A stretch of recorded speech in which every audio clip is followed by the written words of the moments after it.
TVN24 news নেটওয়ার্কের নিয়মিত আয়োজন আওয়ার ডেমোক্রেসি অনুষ্ঠানে স্বাগত জানাচ্ছি। আমি রানা রাইহান। ইসরায়েলে হামাসের হামলার 1 বছর পূর্ণ হয়েছে।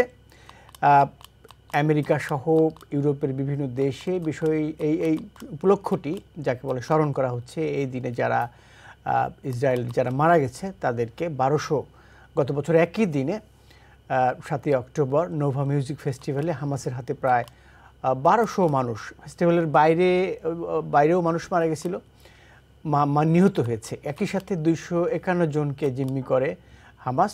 অবশ্য এই হামলার জবাবে ইসরায়েলি সেনাদের পাল্টা হামলায় গাজার প্রায় এখনও পর্যন্ত 42,000 বাসিন্দা নিহত হয়েছে। এই হামলাকে কেন্দ্র করে ইরান, লেবাননের হিজবুল্লাহ, ইয়েমেনের হুতিদের সাথে সংঘর্ষে জড়িয়ে পড়েছে ইসরায়েল। এই মুহূর্তে আশঙ্কা করা হচ্ছে মধ্যপ্রাচ্যে বড় ধরনের বিস্তৃত পরিসরের বিশদ আকারে যুদ্ধ ছড়িয়ে পড়ার আশঙ্কা করছেন অনেকেই। এপি একটি জরিপ করা হয়েছে এই 7ই অক্টোবরের ওই সময়টায় এবং এখন এই দুই সময়ের একটা পারস্পরিক তুলনামূলক চিত্র দেওয়ার জন্য। এপি এনওয়াইআরসি পিয়ারসন ইনস্টিটিউটের জরিপ থেকে উঠে এসেছে গত বছর দেশের মানুষ ইসরায়েলকে সমর্থন করলেও এখন তারা বিভক্ত হয়ে পড়েছে। 25% সমর্থন করছে ইসরায়েলকে এই মুহূর্তে, 15% সমর্থন প্যালেস্টাইনের প্রতি, যেটা 7ই অক্টোবর হামলার পর গত বছরের ছিল না। 31% মানুষ উভয় পক্ষকেই সমর্থন করেছে, অর্থাৎ সিম্প্যাথি আছে দুই পক্ষের জন্যই। আরেকটি জরিপ ইউগভ দ্য ইকোনমিস্ট তারা জরিপ করেছে, তারা বলছে গাজায় মানুষের মৃত্যুর সংখ্যা বেড়ে যাওয়ার এই সাথে মধ্যে ইসরায়েলের প্রতি মানুষের সমালোচনা বেড়েছে। 32% মানুষ মনে করে, এই মানুষ বলতে বোঝাচ্ছি আমি আমেরিকার যারা নাগরিক তাদের কথা, তাদের মধ্যে জরিপ পরিচালিত হয়েছে। দুঃখিত।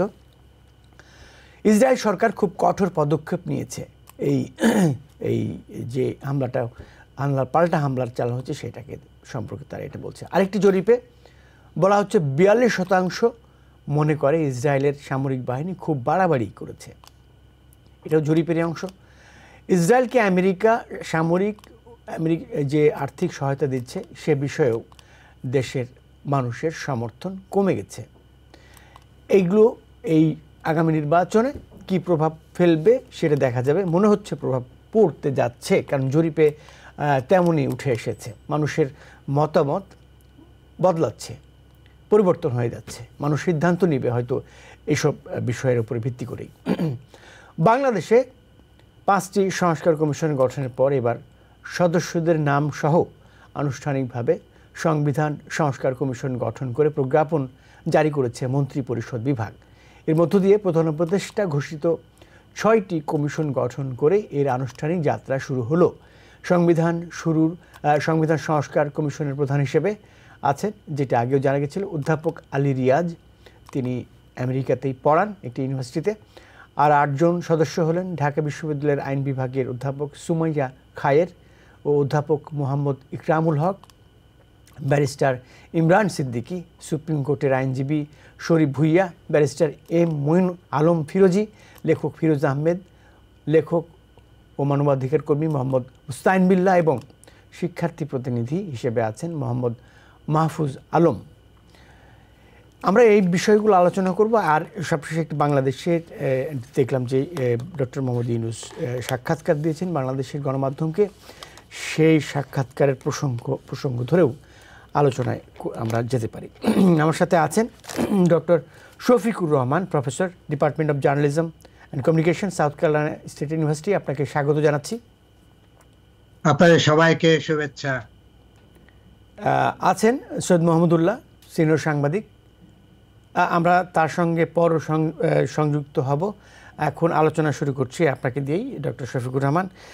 শুরুতেই যে ইসরায়েলে হামলার 1 বছর উপলক্ষে যে আয়োজন চলছে, 1200 মানুষ মৃত্যুর ঘটনা, নিশ্চয়ই সেটা নিন্দনীয়। একই সঙ্গে এই হামাসের হামলার পরে যে পাল্টা হামলা চালানো হয়েছে এবং সেখানে 42,000 মানুষ মারা গেছে, এই বিষয়টি তো কেউ স্মরণ করছে বলে মনে হচ্ছে না। যাই হোক, আপনি কি দেখছেন? এটা মানে শুধু যে আমেরিকায় তা না, সারা পৃথিবীর ইস্যু এটা। আমেরিকার ভেতরে আমরা যেটা দেখছি সেটা হচ্ছে যে ডিভাইডেড ওপিনিয়ন, কোনো একটা পরিষ্কারভাবে আমরা দেখতে পাচ্ছি না। আজকে নিউ ইয়র্কে, লস অ্যাঞ্জেলেসে এবং অন্যান্য জায়গায় প্যালেস্টাইনের পক্ষেও আজকে প্রসেশন হয়েছে এবং মিটিং হয়েছে, আবার একই সাথে ইসরায়েলের পক্ষেও মিটিং হয়েছে এবং বিভিন্ন ধরনের প্রসেশন হয়েছে। আমার ব্যক্তিগত যেটাই হচ্ছে যে যে কোনো মৃত্যুই দুঃখজনক, এবং বিশেষ করে যুদ্ধে মৃত্যু হওয়াটা বা এই ধরনের কনফ্লিক্টে গিয়ে মারামারি না করা, ধর্ম নিয়ে কোনো মানে ইস্যু নিয়ে যত বেশি ঝামেলা এবং গন্ডগোলে এটা হতে থাকবে, এটা রাজনৈতিক একটা পরিষ্কার এটার ফাইনালাইজেশন দরকার। আমরা জানি এই 70-75 বছর যাবৎ এই প্যালেস্টাইন স্টেটের যেদিন থেকে 47-48 থেকে যখন ইসরায়েল তৈরি হয়েছে, তারপর থেকে আজ পর্যন্ত যতবারই জাতিসংঘ হোক বা সারা বিশ্বের ওপিনিয়ন হোক, ইউরোপিয়ান ইউনিয়ন হোক, এশিয়ান হোক, এশিয়ান লিডাররা চেষ্টা করেছে, আমেরিকানরা চেষ্টা করেছে যে প্যালেস্টাইন স্টেট হওয়ার জন্য, কিন্তু এটা কোনো সময় ইসরায়েল অ্যাকসেপ্ট করেনি, গ্রহণ করেনি। যদিও বিল ক্লিন্টনের সময় কিছুটা এগিয়েছিল, যে আমরা কিছুটা সম্ভাবনা দেখছিলাম যে হয়তোবা একটা এগ্রিমেন্টের কাছে যাওয়ার সম্ভাবনা ছিল, কিন্তু তারপরের থেকে বিশেষ করে এই নেতানিয়াহু গভর্নমেন্ট যখন থেকে এসছে, তারপরের থেকে গত 15 বছরে আমরা আর কোনো রকম প্রচেষ্টা দেখিনি। এর বিরুদ্ধে যেটা আমরা দেখেছি সেটা হচ্ছে যে গাজার ভেতরে যখনই সম্ভব তারা ইসরায়েলি আর্মি পাঠিয়ে দিত, লেবাননের দিকে, ওয়েস্ট ব্যাংকের দিকে। যখন তারা কোনো রকম ভাবে কোনো জমি যদি দখল করতে পারে, সেই জমি দখল করার প্রচেষ্টা তাদের সব সময় ছিল গত এই 15-20 বছর যাবৎ। বিভিন্ন সেটেলমেন্ট তৈরি করেছে বিভিন্ন জায়গায়, তারা বড় বড় জুদের নিয়ে সেটেল করেছে, যেগুলো প্যালেস্টাইনের জায়গা, যেটা মোটামুটি প্যালেস্টাইনের ম্যাপের মধ্যে পরিষ্কারভাবে বলা এবং সিদ্ধান্ত ছিল যে এইগুলো নিয়েই প্যালেস্টাইন স্টেট তৈরি হবে। কিন্তু এই ইসরায়েলি গভর্নমেন্ট, নেতানিয়াহুর গভর্নমেন্ট কোনো রকমই এইরকম ভাবে কোনো রকম একটা কম্প্রোমাইজে যায়নি। এখন আমেরিকার প্রেসিডেন্ট বা আমেরিকার ভূমিকা আমরা ডেমোক্রেটিক পার্টির সময় দেখেছি, বিভিন্ন সময় বিভিন্নভাবে চেষ্টা করা হচ্ছে, কিন্তু গত 4 বছরে এবং ওবামার সময়ও, এর আগেও ট্রাম্প এবং ট্রাম্পের আগে ওবামার সময়ও আমরা দেখেছি যে ওই রকম ভাবে খুব একটা এগিয়ে যায়নি। ওবামা যেটা করেছে সেটা হচ্ছে প্যালেস্টাইনকে বিভিন্নভাবে সাহায্য করেছে, এবং প্যালেস্টাইনের গাজা এবং ওয়েস্ট ব্যাংকে দু জায়গায় কিছু কনস্ট্রাকশন, ইনফ্রাস্ট্রাকচার এবং অর্থনীতি এবং কম্পিউটার সায়েন্স এবং কম্পিউটার টেকনোলজির বিভিন্ন রকম ইনস্টিটিউশন এবং স্ট্রাকচার তৈরি করেছে, করে প্যালেস্টাইনদের একটা বেসিস তৈরি করার একটা চেষ্টা করা হয়েছিল। কিন্তু এখন যেটা দেখা যাচ্ছে, এই যে হামাস এবং প্যালেস্টাইনের অন্যান্য ফোর্সেস যেগুলো রয়েছে, এদেরকে টার্গেট করে ইসরায়েল যেভাবে আক্রমণ করে চলেছে এবং লেবাননের ভেতরে যেভাবে আক্রমণ করে চলেছে, এটার শেষ কোথায় বলা খুবই কঠিন। এখন এখানে একটা জিনিস আমি বলবো, সেটা হচ্ছে যে আমেরিকার রাজনীতির সাথে যে প্রেসিডেন্ট বাইডেন যেভাবে একভাবে চেষ্টা করছে, আবার ঠিক একই রকম ভাবে আমরা দেখছি যে কমলা হ্যারিস প্রেসিডেন্সিয়াল ক্যান্ডিডেট, এরা কিছু বলছে আবার পিছিয়ে যাচ্ছে, কিছু বলছে আবার পিছিয়ে যাচ্ছে, কিন্তু ইসরায়েলকে সাহায্য করা কোন রকম ভাবেই তারা কমায়নি। কাজী ইসরায়েলের পরিষ্কারভাবে ইসরায়েল জানে যে আমেরিকা ইসরায়েলের সাথে আছে এবং ইসরায়েল যেটা করে ওরা সাপোর্ট করে যাবে। এই পর্যায়ে কোথায় গিয়ে দাঁড়াবে এবং এটার যে কোনো একটা সমাধান হবে কিনা, সিজ ফায়ার হওয়ার কথা বলছে, সিজ ফায়ার করার চেষ্টা করছে, কিন্তু কোনো প্রচেষ্টা, কোনো রিয়েল অ্যাকশন, মুখে অনেক কথা বলছে কিন্তু রিয়েল অ্যাকশনে সিজ ফায়ার হওয়ার সম্ভাবনা আমি খুবই কম দেখি। If you're wondering, should I get my COVID shot? Think about other people.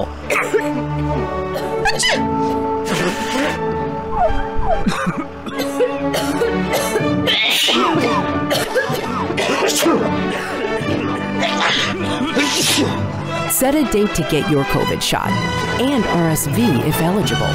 Learn more at nj.gov/health/vaccines. আমি স্বাগত জানাচ্ছি সৈয়দ মাহমুদুল্লাহ, সিনিয়র সাংবাদিক। আপনাকে স্বাগত জানাচ্ছি। আপনি নিশ্চয়ই আলোচনার আংশিক শুনেছেন। আপনার কাছে যেটি বলবো যে যেটি শুরুতে আমি বলেছি, বিভিন্ন জরিপে যেমন APNRC, Pearson institute, YouGov economist, এসব জরিপে দেখা যাচ্ছে যে ইসরায়েলকে যে আর্থিক সহায়তা দেওয়া হচ্ছে, মিলিটারি সহায়তা দেওয়া হচ্ছে, আমেরিকা দিচ্ছে, সেইটার ব্যাপারে মানুষের সমর্থন কমেছে।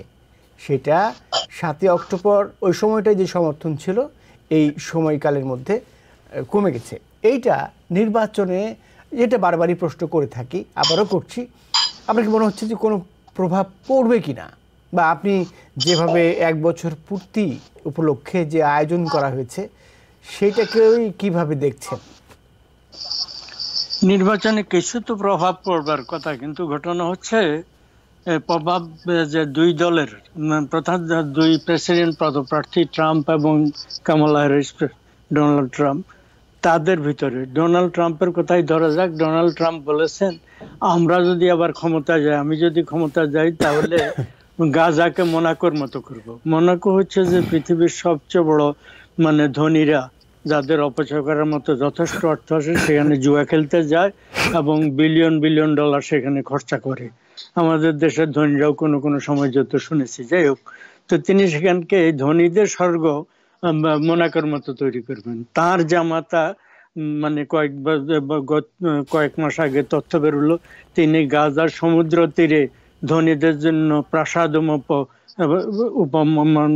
ওই রকম প্রাসাদ সদৃশ সমস্ত লাক্সারি হাউস ইত্যাদি বানাবেন। তো যাই হোক, তিনি গেলে এখন নেতানিয়াহু সম্পর্কে যেটা বলা হচ্ছে, তিনি চেষ্টা করছেন এই যুদ্ধটা আরো বিলম্বিত করে,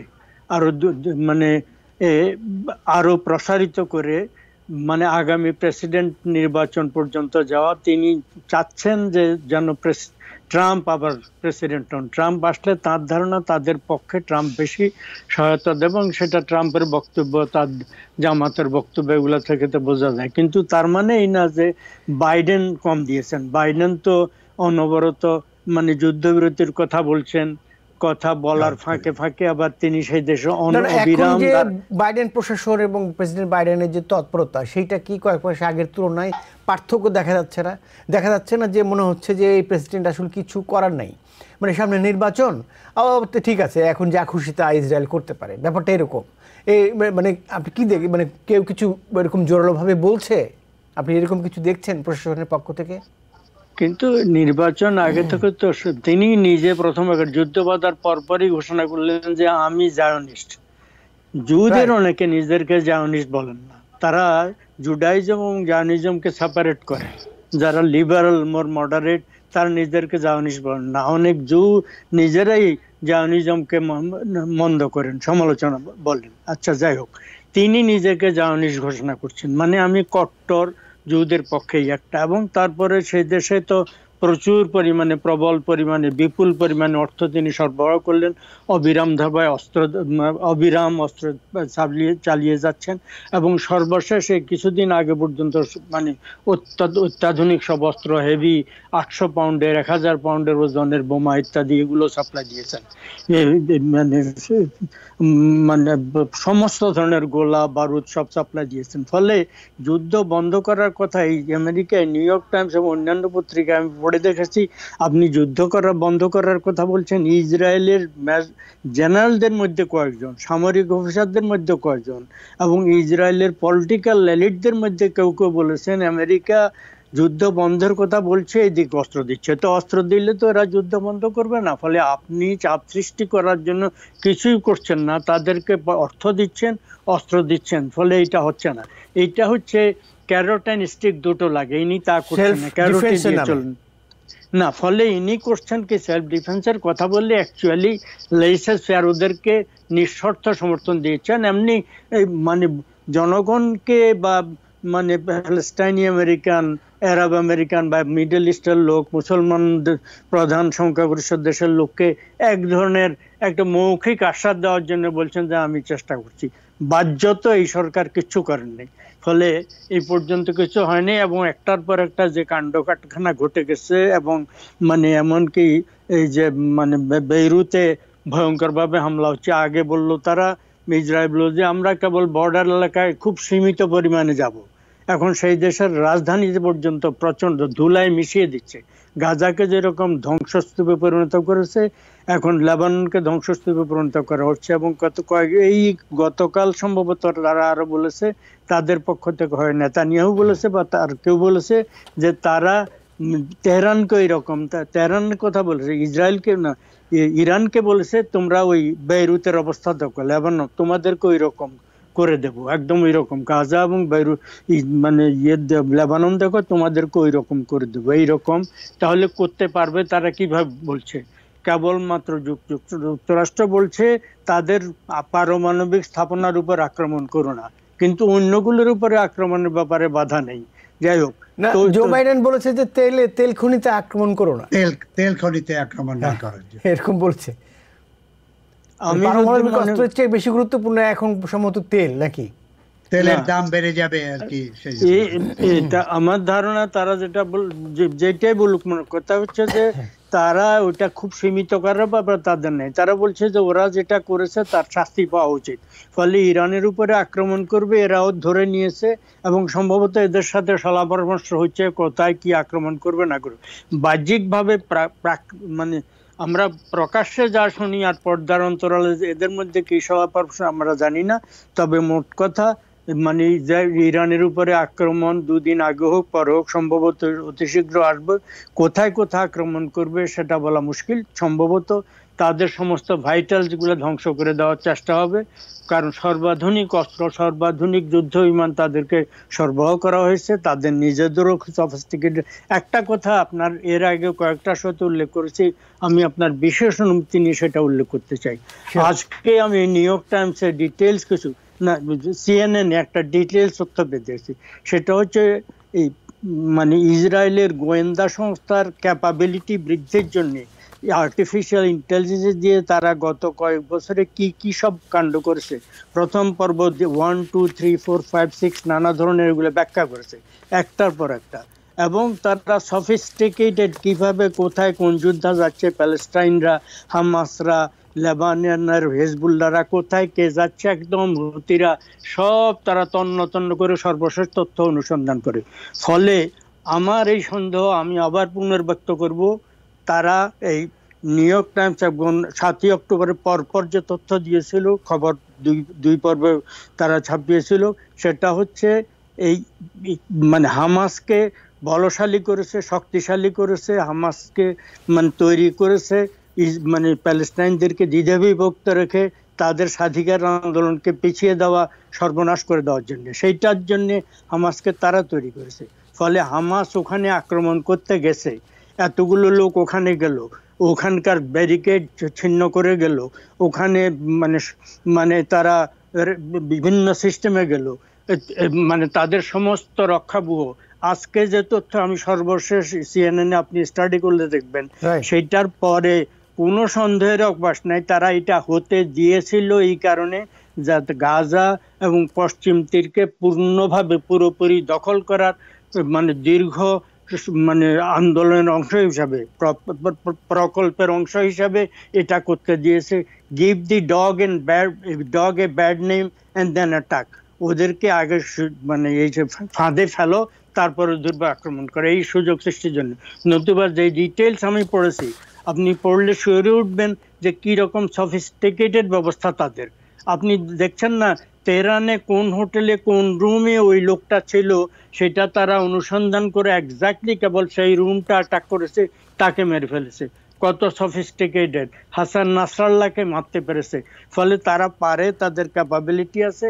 ফলে এই পুরো জিনিসটা সমস্ত পরিকল্পনার অংশ, পুরো পশ্চিম তীর এবং পুরো গাজা দখল, যার সময়ের এবং মানে অত্যন্ত প্রগ্রেসিভ ইহুদি ইন্টেলেকচুয়াল কয়েকজন আছেন, অনলাইনে তাদের বক্তব্য শুনলে আপনি দেখবেন যে এই ইসরায়েল রাষ্ট্র প্রতিষ্ঠার আগ থেকে যে প্রক্রিয়া চলছে সেটা হচ্ছে এই পুরো মানে এবং পরবর্তী সময় পুরো জায়গাটা দখল করে না, এটাই চলছে। ফলে আমরা তৎপরতা আমরা দেখতে পাচ্ছি যে ওয়েস্ট ব্যাংকে ইদানিং হামলা বেড়েছে, যেটা কিছুদিন আগেও ছিল না। একটা হামলায় 20 জন 22 জন 25 জন 30 জন করে মারা যাচ্ছে। ওয়েস্ট ব্যাংক যেখানে হামলার প্রশ্নই ওঠে না, তো গ্রামের পর গ্রাম জ্বালিয়ে দিচ্ছে, দখল করছে, বাড়ি দখল করছে। তো আপাত দৃষ্টিতে মনে হচ্ছে যে এই কোনো ধরনের নাই, কিন্তু এখানে ভয়টা হচ্ছে আমেরিকার রাজনীতিবিদদের। কে কিছু বললেই তাকে অ্যান্টিসেমিটিক তকমা দিয়ে দেওয়া হতে পারে, এই আশঙ্কা একটা আছে। এই আশঙ্কা থেকে কেউ কিছু বলে না, না আমি অ্যান্টিসেমিটিক হতে চাই না। সম্ভবত অ্যান্টিসেমিটিক হতে গেলে হয়তো ভোটের রাজনীতিতে হেরে যেতে পারেন। আপনি কি বলবেন ডক্টর শফিকুর রহমান? আপনার মন্তব্য নিয়ে আমি বিরতিতে যাব। মাহমুদুল সাহেব যেটা বলেছেন একেবারে সত্যি কথা, যে জমি দখল করার, ইসরায়েলের জমি এক্সপ্যান্ড করার চারদিকে, এবং সেটা লেবাননে কতটুকু পারবে আমি জানি না, কিন্তু ওয়েস্ট ব্যাংকে এবং গাজার থেকে কোনো সময় গাজার কোনো মুসলমান সরকার আর হবে বলে আমার সন্দেহ।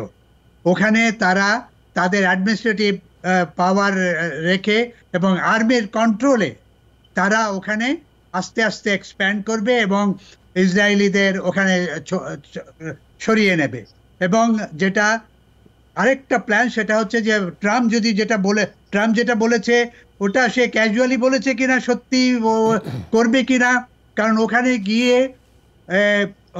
মনাকোর মতো একটা সিচুয়েশন তৈরি করা ইজিপ্টের পাশে খুবই একটা মানে কঠিন প্রশ্ন হয়ে দাঁড়াবে। কিন্তু সম্ভাবনা যে নেই তা না, এটা হতে পারে।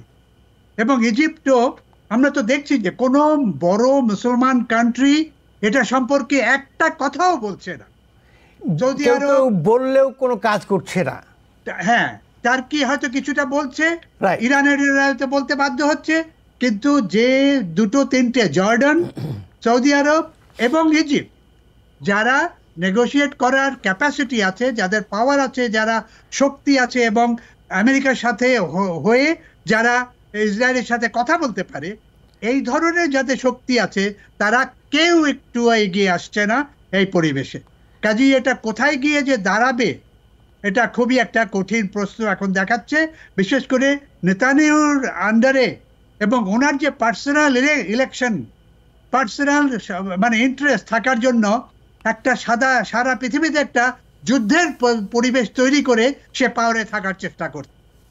আপাতত দৃষ্টিতে এখনো পর্যন্ত তাই মনে হচ্ছে, আমরা সেটাই দেখছি। ডক্টর শফিকুর রহমান, সৈয়দ মাহমুদুল্লাহ, আপনারা দুজনই সাথে থাকবেন। আমরা বিরতি থেকে ফিরে এসে বাংলাদেশ নিয়ে আলোচনা করব, বাংলাদেশ প্রসঙ্গে আপনারা সাথে থাকবেন। দর্শক, আপনারা যারা দেখছেন অনুষ্ঠানটি, আশা করছি ভালো লাগছে। আমরা একটু পরেই ফিরে আসছি। If you're wondering, should I get my COVID shot? Think about other people.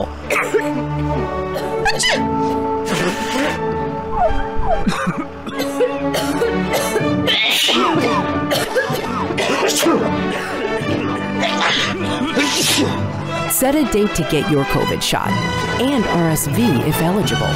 Learn more at nj.gov/health/vaccines.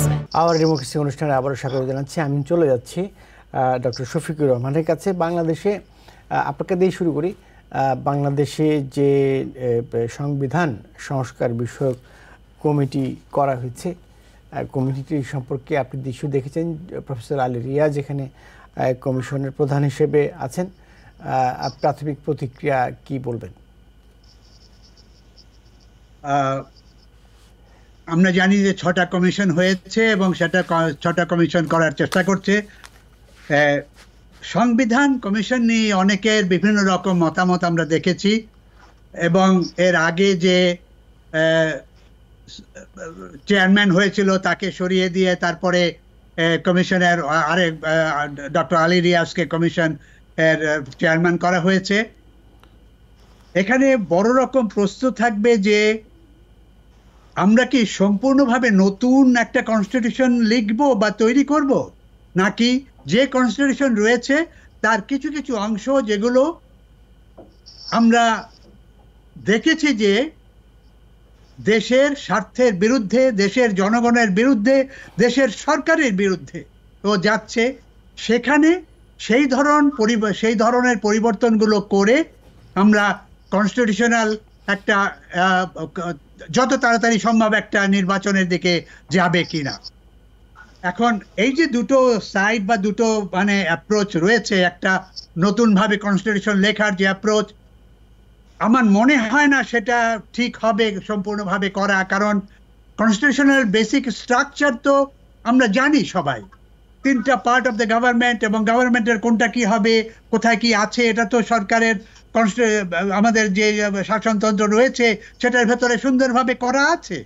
এখন সেখানে যে ডিটেলগুলো রয়েছে, যেমন কিছু কিছু সাজেশন আসছে ভোটের প্যাটার্নটা কিরকম হবে, কিছু কিছু সাজেশন আসছে যে 2 বছর 2 টার্মের বেশি কোনো প্রাইম মিনিস্টার থাকতে পারবে না, কোনো প্রেসিডেন্ট থাকতে পারবে না 2 টার্মের বেশি, 1 টার্মের বেশি, এরকম একটা বিভিন্ন রকম সাজেশন যেগুলো নিয়ে আলোচনা হচ্ছে।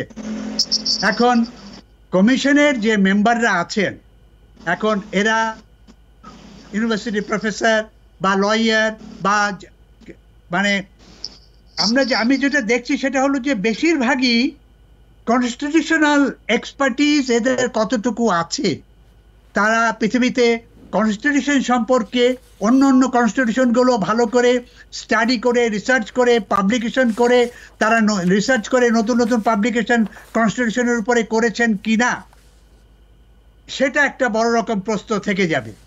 এখন কনস্টিটিউশনের ভেতরে যে কোনো পার্টিকে মানে সম্পূর্ণভাবে দেশ থেকে, রাজ্য থেকে, সরকার থেকে বের করে দেওয়া যাবে কিনা, এই ধরনের কনস্টিটিউশনাল ইস্যুসগুলো বড় রকম রয়েছে। এখন কিছু কিছু আলোচনা আসছে যে আওয়ামী লীগকে সম্পূর্ণভাবে ব্যান করে দেওয়া হোক, যেটা আওয়ামী লীগ চেষ্টা করেছে জামাতকে ব্যান করে দেওয়ার মতো। তাহলে তো ডেমোক্রেটিক মানে প্রসেস, ডেমোক্রেটিক যে মানসিকতা বা আলোচনা বা সেই রকম প্রসেস আমাদের থাকে না। এই পর্যায়ে এসে কনস্টিটিউশনকে যদি কিছুটা রিভিশন করা হয়, যেসব জায়গায় কিছু কিছু উইকনেস রয়েছে, অনেক উইকনেস রয়েছে, সেইগুলো পরিবর্তন করে কিন্তু ফান্ডামেন্টাল স্ট্রাকচারটাকে রেখে করার জন্য আমাদের সাজেশন হবে। জি, আপনাকে ধন্যবাদ। আমি যাব সৈয়দ মাহমুদুল্লাহ। দেখেন, এখানে বিতর্ক একটি তৈরি হচ্ছে যে কেউ কেউ বলছেন যে সংবিধান পুনর্লিখন করা যাবে না, এটার বিপক্ষ অবস্থান নিয়ে নিচ্ছেন অনেকে। পুনর্লিখন, ডক্টর আলী রিয়াজ যিনি এই কমিশনের প্রধান, তিনি পুনর্লিখনের পক্ষে, এর আগে তিনি প্রকাশ্যেই বলেছেন এই কথা। আবার কেউ কেউ বলছেন যে সংশোধনী করা যেতে পারে, এরকম কথা বলছেন। আপনি এই বিতর্কটাকে কি বলবেন এবং এই কমিশন সম্পর্কে কি বলবেন? হ্যাঁ, এটা আপনার কথা অনেকটাই আমি শুনতে পাইনি, কিছুটা শুনতে পেয়েছি। এটা হচ্ছে যে পুনর্লিখন অথবা এটা সংশোধন করা। তো সংশোধন করে লেখা এটা একটা হতে পারে, পুনর্লিখন দুটাই। কিন্তু পুনর্লিখনের প্রশ্নটা কেন আসছে? পুনর্লিখন প্রশ্ন আসে তারা এই সমস্ত প্রশ্ন মানে এই ব্যাপারে বেশি উদ্গ্রীব বা উৎসাহী, যারা চাচ্ছে যে ৭১-এর সংবিধানে যে অসাম্প্রদায়িক রাষ্ট্রের ধারণাটা ধর্মনিরপেক্ষ মানে রাষ্ট্র কোনো ধর্মকে স্পেশাল পক্ষপাতিত্ব দেখবে না, এইটা কিন্তু ধর্ম থাকবে, প্রত্যেক ধর্মাচরণ থাকবে, যাই হোক, সেইটাকে তুলে দেওয়ার সম্ভবত একটা প্রধান কারণ। আদারওয়াইজ অন্যান্য যে সমস্ত প্রশ্ন আসছে দ্বিকক্ষ বিশিষ্ট, সেটা কনস্টিটিউশন নতুন করে লেখা হতে পারে, সংশোধন করা যেতে পারে সংশোধনের মাধ্যমে। সদস্য সংখ্যা কত সেটা করা যেতে পারে। টার্ম লিমিটের ব্যাপার, প্রধানমন্ত্রীর টার্ম লিমিট, প্রেসিডেন্টের তো টার্ম লিমিট থাকে, প্রধানমন্ত্রীর টার্ম লিমিট, এটা মানে সাধারণত পার্লামেন্টারি ডেমোক্রেসি কোথাও হয় না। সংবিধানের ৭০ অনুচ্ছেদ, যার কারণে নিজ দলের বিলের বিরুদ্ধে বা প্রস্তাবের বিরুদ্ধে ভোট দেওয়া যায়। সেটা, হ্যাঁ, দলের যে কোনো সিদ্ধান্তের সেটা হচ্ছে মানে দলীয় হাইকমান্ড, দলের নেতারা যে নির্দেশ দেন সেই মন্তব্য, মানে ইয়েস, সরকারের কোনো প্রস্তাবনার বিরুদ্ধে ভোট দেওয়া যাবে না, কোনো বিল হোক যাই হোক না কেন দেওয়া যাবে না, এটা তার সদস্যপদ চলে যাবে। তো এই সমস্ত এটা তুলে দেওয়া যায়, এটার জন্য আবার মানে নতুন করে সংবিধান লেখার দরকার নাই, টার্ম লিমিটের জন্য সংবিধান লেখার দরকার, নতুন করে লেখার দরকার নাই। ফলে এই একটা, আরেকটা হচ্ছে যে আপনার দ্বিকক্ষ বিশিষ্ট যদি সেটাও এটাতে করা যায়, তাহলে কেন এই সমস্ত কথা আসছে? এই কথা হচ্ছে, দেখুন আমাদের এই যে মানে তত্ত্বাবধায়ক সরকারের প্রধান উপদেষ্টা ডক্টর ইউনূস, তিনি প্রথম আলো পত্রিকার সম্পাদক মতিউর রহমানকে একটা ইন্টারভিউ দিয়েছেন, 2 পর্বে সেটা ছাপা হয়েছে। এই শেষ পর্বে, দ্বিতীয় পর্বে তিনি বলেছেন, এখানে দেখলাম আজকে একটু আগে, সেটা হচ্ছে যে এটা এই একটা সুযোগ আসছে, আপনারা এই সুযোগ না সুযোগ পাবেন না। তার মানে একমাত্র ওনার হাত দিয়ে পৃথিবীতে এইরকম একটা সুযোগ আসলো। বাংলাদেশ রাষ্ট্র মাত্র 13 বছর বা 11 বছর থাকবে, বা 26 বছর, আর 100 বছর থাকলে, 200 বছর থাকলে উনি ভবিষ্যৎবাণী করে দিচ্ছেন আর জীবনে এরকম সুযোগ আসবে, মানে একমাত্র ওনার হাতে। ইতিমধ্যে তিনি সবচেয়ে ভয়ঙ্কর আপত্তিজনক যেটা কথা কাণ্ড করেছেন, ভয়েস অফ আমেরিকার বাংলা বিভাগের রানিস আহমেদের সাথে এক সাক্ষাৎকারে তিনি যখন শেখ মুজিবুর রহমানের বঙ্গবন্ধু জাদুঘর ধ্বংস করা, মুক্তিযুদ্ধের সমস্ত স্থাপনা ধ্বংস করার ব্যাপারে তাকে প্রশ্ন করা হয়েছিল, তিনি বলছেন যে আমরা রিসেট করেছি। মুক্তিযুদ্ধের এই সমস্ত ব্যাপারে উনি কোনো কমেন্টই করতে চাননি। ফলে এই চিন্তাধারাটা আমরা বুঝতে পারছি। এবং তারপরে এখানে মৌলবাদী টাইপের রাষ্ট্র করার জন্য যে সমস্ত মানে আলামত আমরা দেখছি, ইউনিভার্সিটিতে মানে কাওয়ালি হচ্ছে, এদিকে জিন্নার মৃত্যু উৎসব হচ্ছে, অন্যান্য সমস্ত কাণ্ড কারখানা হচ্ছে, সমস্ত কিছু মিলে যে আলামত গুলো দেখা যাচ্ছে। এবং ধর্ম পার্টি জামাতকে, যেটা প্রফেসর সাহেব উল্লেখ করে, নিষেধ করা শেষ মুহূর্তে আওয়ামী লীগ যখন তাদের পায়ের তলা থেকে মাটি সরে যাচ্ছিল তখন হয়তো, কিন্তু আদারওয়াইজ তাকে নিষিদ্ধ করার দাবি অন্য কারণে, সেটা হচ্ছে তারা বাংলাদেশের মুক্তিযুদ্ধের বিরুদ্ধে মানে কেবল অস্ত্র ধরেছে মৌলিক মানবাধিকারের হিসাবে, সিভিল রাইটস এর হিসাবে না, তারা মানবতা বিরোধী অপরাধ করেছিল সেই কারণে। তাহলে সেইটা আরেক দিন, এমনি আদারওয়াইজ কোন দলকে নিষিদ্ধ করার, মুক্তিযুদ্ধ এই দলের মানে দলের নেতৃত্বে মুক্তিযুদ্ধ হলো, তাকে নিষিদ্ধ করার কথা বলা হচ্ছে। ঘটনাটা তো ওই দলের বলছে না, সরকার এটা বলছে না। ডক্টর মোহাম্মদ ইউনূসও ওই সাক্ষাৎকারে প্রকাশ করেছেন, স্পষ্ট করে বলেছেন যে এইটা তাদের কাজ না। না, উনি বলেন যে এই নিষিদ্ধ করার কাজটা তাদের না, এটা রাজনৈতিক সিদ্ধান্ত, রাজনৈতিক দলগুলো করবে। হ্যাঁ, আমি দেখেছি, ওইটা দেখেছি, উনি বলেছেন যে এটা আমাদের না।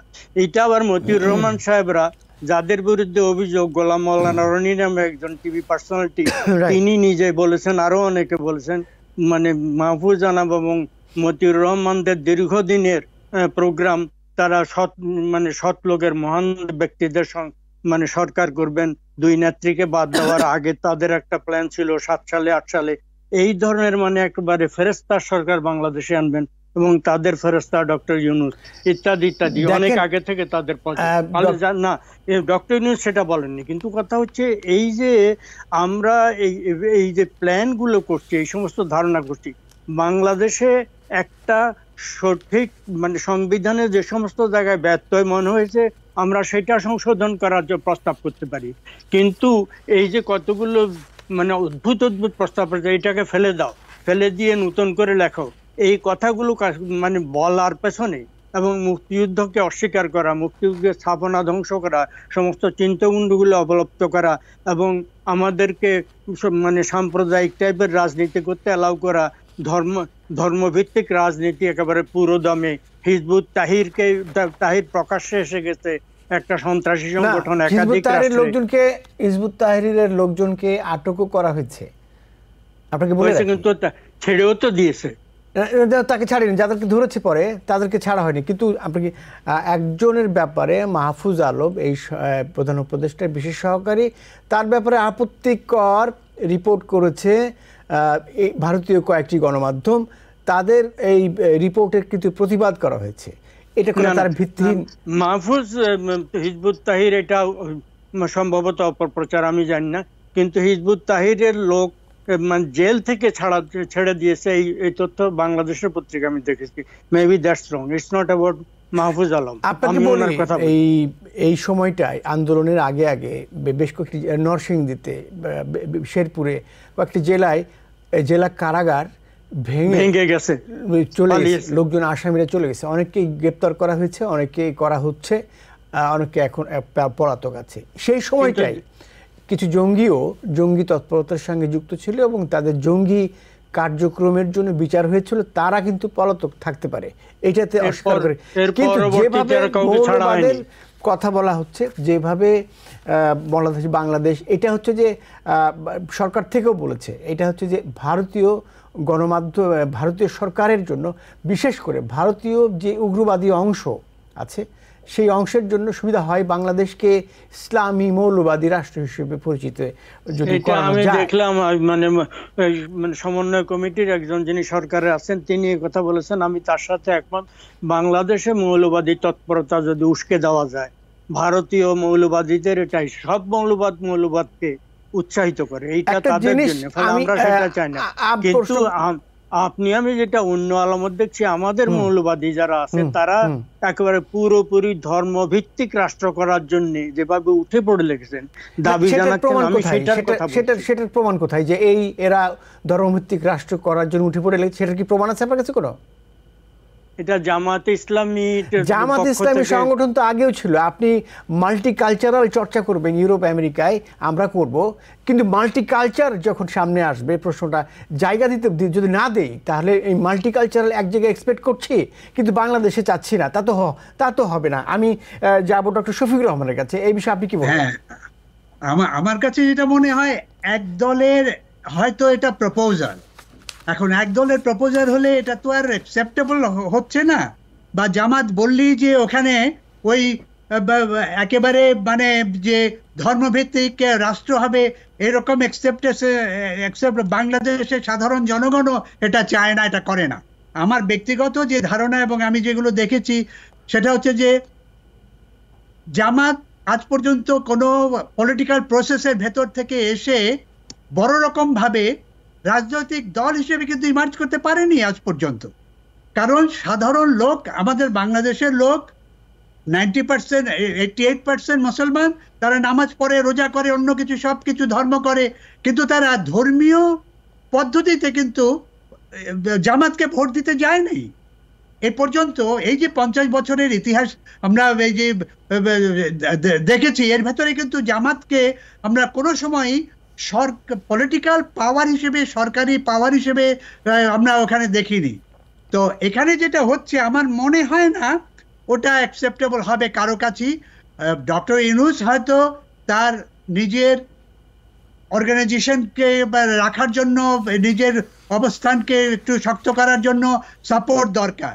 আরেকটা পয়েন্ট হচ্ছে যে জামাতকে রাখা দরকার কোনো একটা উদ্দেশ্যে, সেটা হচ্ছে যে ভারতের যে প্রচেষ্টা এবং তারা যে মিথ্যে কথাগুলো অনেক সময় বলে যে আমরা এখানকার হিন্দুদের উপরে বা সংখ্যালঘুদের উপরে অত্যাচার করছে, এই করছে, ছোট ছোট ঘটনা থেকে ভারতীয় মিডিয়া বিরাট করে বড় করে, এত বড় করে এটা প্রমাণ করে, সেটাকে প্রেসার করার জন্য মানে জামাতকে, জামাতের পলিটিক্যাল পার্টি বা ধর্মীয় পার্টিগুলোকে সাথে রাখা দরকার সরকারের জন্য, কিছুটা প্রেসার ওদের উপরে রাখার জন্য। এখন এখানে আরেকটা পয়েন্ট আমি যেটা কনস্টিটিউশনের সম্পর্কে, শাসনতন্ত্র সম্পর্কে যেটা বলছিলেন, ধরুন এটা লেখা হলো বা লেখা একটা ড্রাফট তৈরি হলো, এর পরের প্রসেসটা কি হবে? অন্য পলিটিক্যাল পার্টিকে নিয়ে একসাথে করে এটা কি এই ইন্টারিম সরকার এটাকে পাস করবে বা এটাকে, অথবা এটাকে পার্লামেন্টের ভেতরে নিয়ে ইলেকশনের পরে এটা কোন প্রসেসে যাবে? এটা কি ইলেকশনের পরে এই ধরনের মানে অ্যাপ্রুভাল হবে? যদি সেটা হয় তাহলে ইলেকশনটা কি ভিত্তিতে হবে? এই ধরনের বিভিন্ন রকম আলোচনা, বিভিন্ন রকম ডিবেটগুলো আমরা মানে ফেস করছি, দেখতে পাচ্ছি। আমার কাছে মনে হচ্ছে যে গণতন্ত্রকে প্রিজার্ভ করার জন্য শাসনতন্ত্র অত্যন্ত ইম্পর্টেন্ট, এবং শাসনতন্ত্রকে, কনস্টিটিউশনকে ক্লিয়ার ভাবে, এমন পরিষ্কার ভাবে এগিয়ে নেওয়া দরকার যার জন্য গণতন্ত্র এগিয়ে যায়। এখন গণতন্ত্রে এগিয়ে যাওয়ার পদ্ধতিতে যদি অগণতান্ত্রিক সরকার কনস্টিটিউশনকে অ্যাপ্রুভ করে বা বলে যে এই কনস্টিটিউশনে চলতে হবে, সেখানেও একটা বড় রকম সমস্যা বা প্রশ্ন থাকতে পারে। বলতে কি বোঝাচ্ছেন? অগণতান্ত্রিক সরকার বলতে আমি ইন্টারিম সরকারকে বলছি যে এই সরকার যে সরকার ক্ষমতা আছে, কিন্তু এই সরকারও তো জনগণের দ্বারা বাছাইকৃত নির্বাচিত সরকার।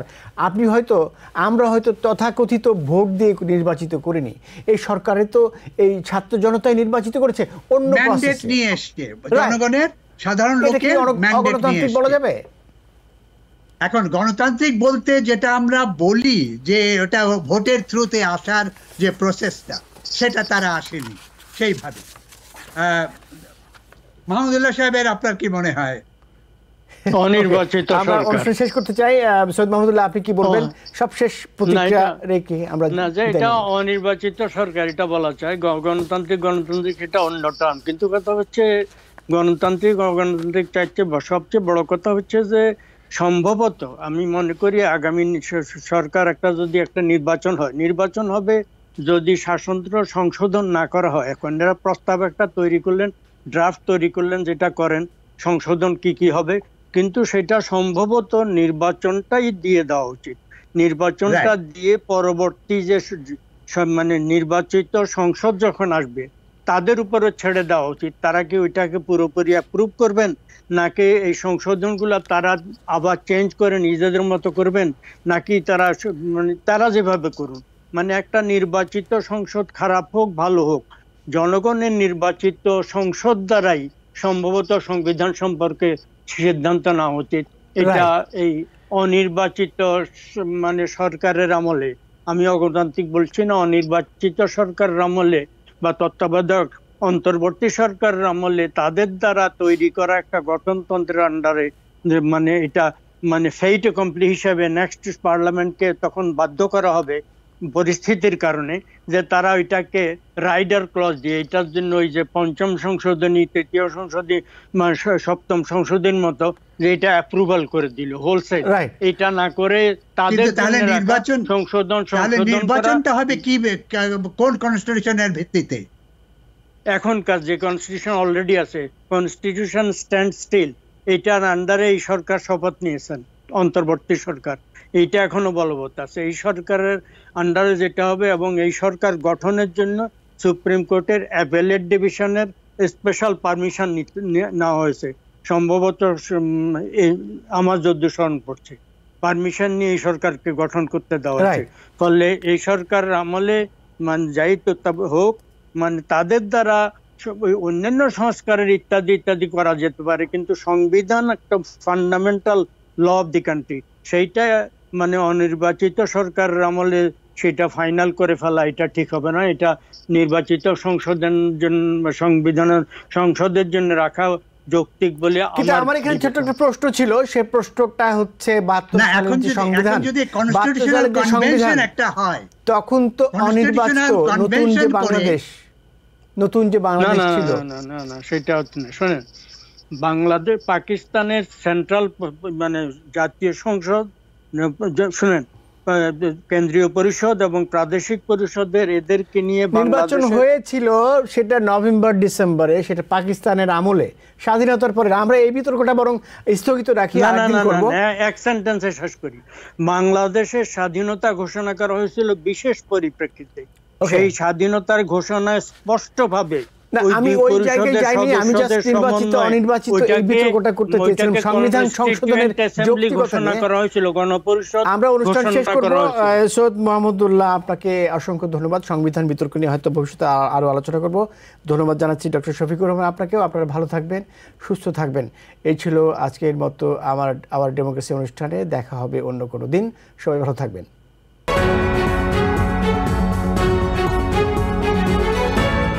টিবিএন 24 টেলিভিশন দেখতে আজই কল করুন 7187776556। লগ ইন করুন www.totalcablebd.com। নিউ ইয়র্ক থেকে সম্প্রচারিত টিবিএন 24 টেলিভিশন বিশ্বজুড়ে বাঙালির কণ্ঠস্বর।